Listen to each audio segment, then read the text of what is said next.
For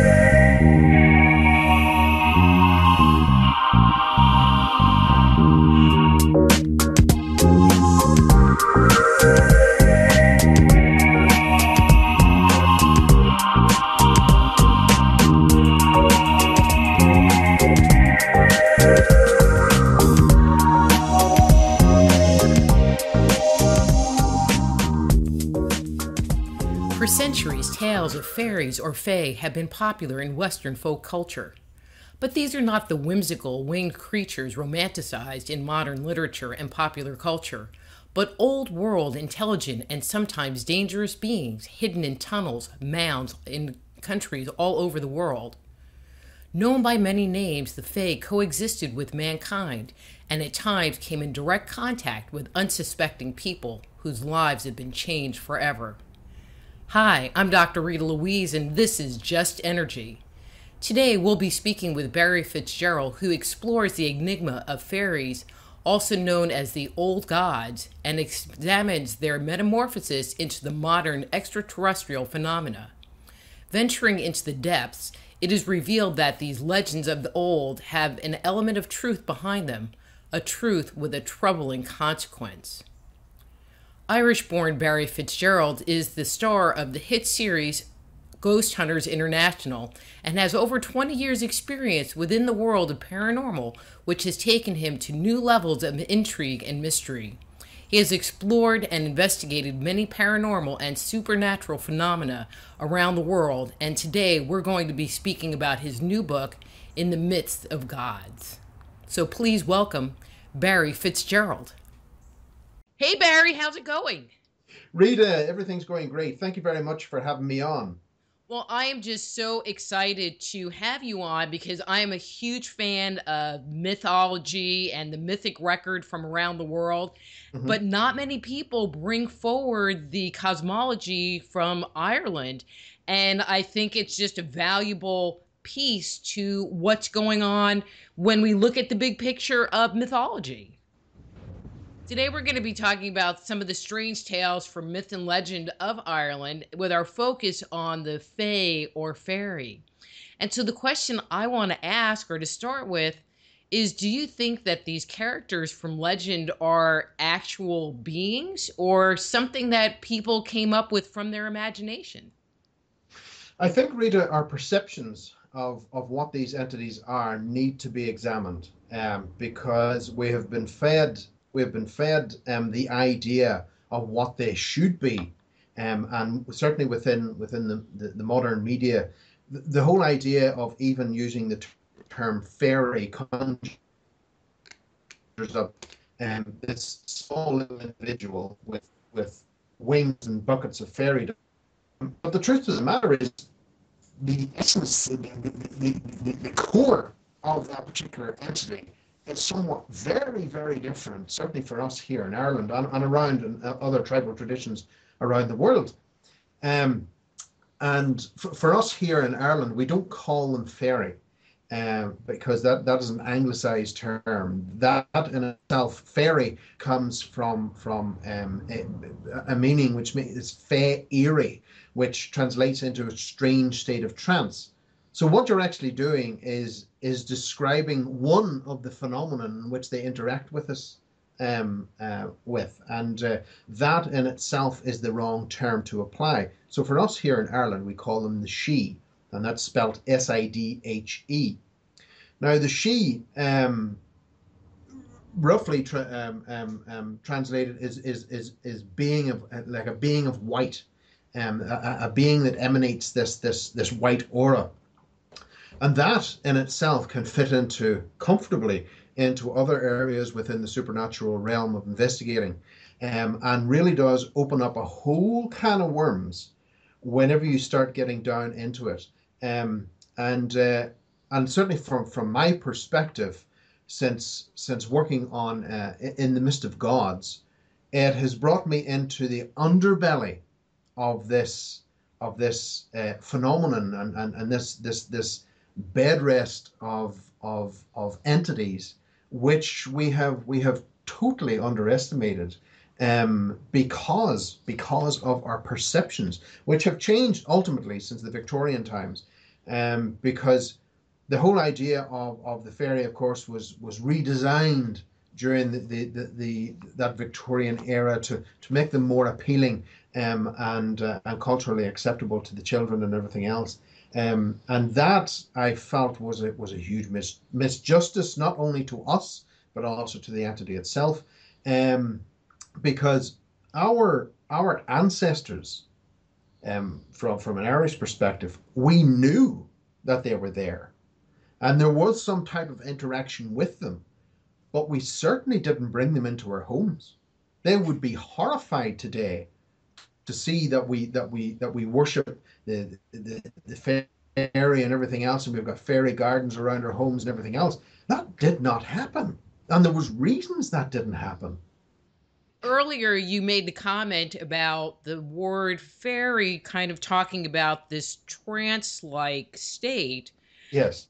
And the question I that came to me was, is it a trance like state because we enter into a trance like state, like through meditation or something like that, and we can experience these beings? Yeah. Or is it we enter in a trance like state because they put us into that place? From my experience, they put us into that place. That is something that we have very, very little control of. And there are different, I suppose, trap areas within the countryside in which this can happen much easier. There is a phenomenon here in Ireland which was known as the stray sod. Quite an unusual term, but it was in itself the trap. The moment that you stood on this piece of land, then you were immediately whisked into that strange state of trance. And the reason for that we can start to see also through the great works with remote viewers and things like that, leading into ufology as well, because when you're dealing with these so-called aliens from outer space, which I'm really having serious problems with, um, you then start to see that they cannot interact with us at a distance. It has to be close. And the same goes for the Fae, the She. They have to be close. Their ability to put us onto that trance-like state, um, is exceptionally effective when they're close. Now, whenever you look at a UFO, for instance, that swoops down over the car, it doesn't do this from 300 feet away. It has to come down close to Mhm. render the passengers incapacitated. And the same again goes with the She. You have to be close for this to happen. And it is a forced shift in our perception. It is a shutdown of our muscular movements. We are for effectually incapacitated, and for many they can remain conscious during it, but cannot simply move. Wow. And so you were talking about these traps. Are you talking about like a vortex? Or is it something different than what you would see, when there is a vortex in an area? The vortex would be doorways to the other worlds we can see from our ancient Irish perspective. And I'm not talking about the Celtic period or the period slightly before that with Tuatha Dé Danann. I'm talking about 8 to 9 thousand years ago. We have chambers here that predate the Great Pyramids of Giza. We now understand the frequencies that were used to open the doorways to these other places, which we controlled. However, from the other side, they were open from that other side where we had no control. Now, when you stumble into the trap, that in itself is an immobilization, um, a shutdown of your muscular movements. Now, the vortex itself, or the doorway is very, very different. And really, for us, we control that through harmonics, and the use of vibration, and understanding the etchings that were left in our chambers, on the chamber walls, we are now understanding the frequencies, what the symbolism represented, and now we understand the keyhole, if you like, to unlock the other side of the door. Well, that's really interesting. I know in Native American cosmology, as well as Irish, Scottish, that area, there are tons of stories of people ending up in the underworld, people, going into a cave following an animal, and, they see these people, and then they somehow leave and try to go back, and they can't because the opening to the cave is no longer there. And so it sounds Yeah. like perhaps some of these cave systems that you've uncovered, the door might be broken, and so the door is open now. Would that be a true Um, assessment? Or I did come across one doorway, which is broken, and its hinges. I described it as rotten hinges, a door which rested in rotten hinges, because what I was subjected to when we visited this place, I completely underestimated the effect it would have, and I completely underestimated what was about to happen. Much to my shock and her. I was literally 20 years of investigating the world of the paranormal and the ghosts and everything that fell around that. I say in my time during that, I have never been so strong, and horrifyingly frightening. And it's certainly something that I have told my co-author. If I ever come across that again, I'm retiring. I'm finished. Because that was extreme. well, let me back up then. Are you just naturally sensitive to energy? I mean, I know that sometimes when we get into a situation that there's a lot of energy, many Yes. people will interpret that energy as being negative, and I know you've done ghost hunting, obviously. I mean, are you able to Uh-huh. separate out like there's just a lot of energy versus this has got some bad, nasty mojo going on and I want to get out of here? And the doorway itself was what we would know, and the clue is in the name, passage chamber, passageway to where exactly? And so that in itself, that place rested on an old island, which was known as a place where you went to challenge yourself spiritually and physically. The Christians, the Celtic Christians came along, took it over, and right through the Dark Ages into the Middle Ages, this place was known throughout Europe as being a place where you went and you worked out your penance, and it was a place that would challenge you to the point of death. And and of course, Rita, we often hear stories like this, and we think, oh yeah, yeah, yeah, here we go again. And this was one of those stories that I completely underestimated. And we spent the night on the island. The church had shut the island down, by order of Pope Gregory, and it was deconstructed and rebuilt, on another adjacent island, and duplicated. So now today you can still travel to the nice island, and have your penance worked out, at a swipe of your credit card, which will cost you €80. But for the other island, no one went to that island.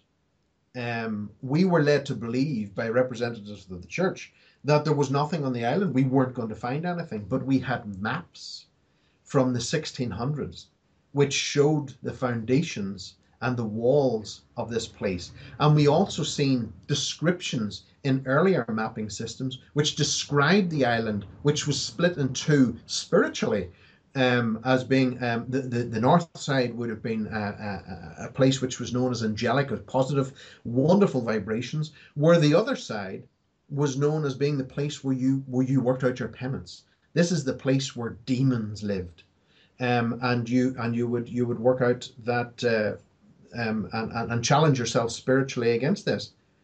Now, whenever we went, even the shrubbery on the land on the island, there was a distinctive line between the rich ferns to the north and the harsh grasses to the south. Hmm. And I thought, now that's odd, considering that no one has been here for many hundreds of years. And of course, whenever we got to the island, we took out the maps, and guess what? We found everything that was mentioned on the maps on an island which we weren't meant to find anything. And we then subsequently stumbled across the destroyed passage chamber, but it didn't matter.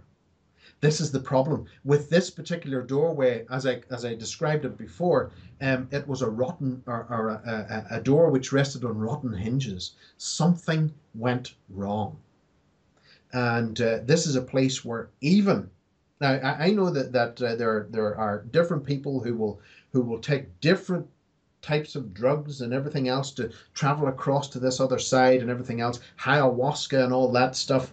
But I can tell you what, Rita, I didn't even have a cup of tea.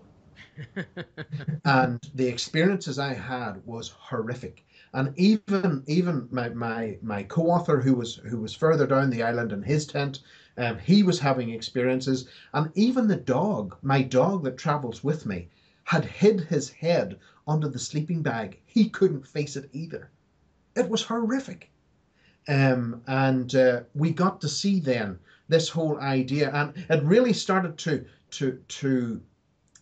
really open this whole phenomena, and forced us to look at it with a different perspective, and which then led on to tracking the she down, and finding the different factions within that. And it even got to a point, and I have to say, it got to a point whenever I was writing Searching the She, in which I went to these places and placed myself in that environment, like our ancestors would have done 100 years ago, 150 years ago. Because today, you see, today we have become so disconnected from the landscape. We no longer hear the song of the land. Technology serves to keep us locked in the left-hand hemisphere. What the passage chambers did was, through the use of vibration, it shut down the left-hand hemisphere of the brain and opened up the right-hand hemisphere, the seat of our intuition, the seat of our feminine. Now, this is a key point here. It opened up the seat of our feminine. The feminine opened the doorway to the world of Serpent. Now that is the biggest thing to consider during this whole adventure into the world of the she and everything else, because Ireland in itself, you must understand, did not have snakes at any time. St. Patrick was coming to Ireland, the great Christian saint who came to Ireland, and along with a few books that he was known to have burned, he was coming to Ireland to rid the island of its serpents. What serpents? That was a pretty easy job he had going there, until you understand the doorway system and what lay behind the doorway. Okay, but see, This now you're going into this whole into this whole area. So are the sheath tied to what in contemporary vernacular people talk to about, the reptilians that live in underground bases and, control the government and blah, blah, yeah, blah, blah, blah. I yeah, mean, is yes. that kind No, of where you're going? And I don't have a problem with that because I agree, but is that that where that you're in going? itself that in itself is not where I would go. Um, I understand that I could take another step and start heading down that avenue, but I refuse to go down that particular rabbit hole. Well, I don't mean the What I government can part, tell but you is what. about these group of serpent people that live in the underworld. Well, for me, this was not like opening a doorway to your basement and walking downstairs into the underworld. This was a shift in our perception. And that was a very, very important thing to understand. And also through the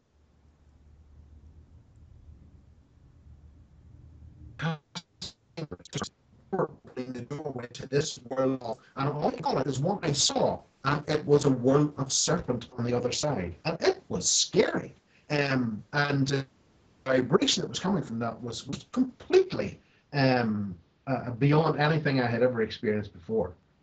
Now, I know that there are folks out there who would go down the reptilian route and everything else.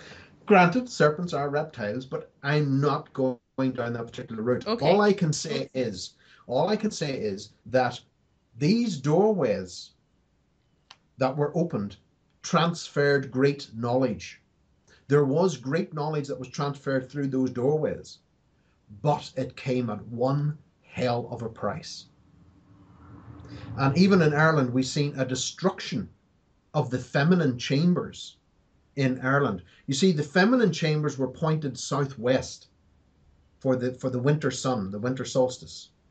The masculine chambers were all pointed northwest, northwest, which is June the 21st, which is next week, in a couple of weeks' time. That in itself, what we saw was, and we can see this right across the planet, is that there was a seizure of power for the masculine and a destruction of the feminine. The feminine chambers were pretty much destroyed. One major feminine chamber still survives in Ireland, which is known as Newgrange, and that was buried. People would say, "Oh, it just fell under natural disuse." No, it was buried on purpose. Something went wrong. So that in itself, and then we see that migration of these entities, these beings, which then are perceived under different masks around the world, and the connection again with the underworld and everything else. But that is something which is much trickier to understand. And I'm aware of particular tribes that will descend into the underworld. Well, not so much now, but I think my pronunciation may be wrong now. But the Mac-Uchi or Mac-Axi tribe from the Central America and things like that, Papua New Guinea and things, they descended. Their stories is that they descended 15 days to get into this underworld. There are stories of the Apache who say that they go down to worship this particular serpent. And again, we start finding the connection with the serpent when we go back far enough.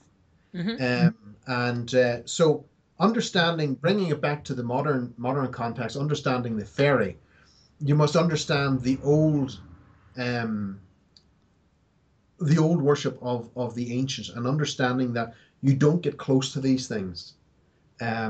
They will show you what you want or what you need, but you should not be openly letting them into your homes and things like that, because that certainly would have been frowned upon by our ancients, and for good reason.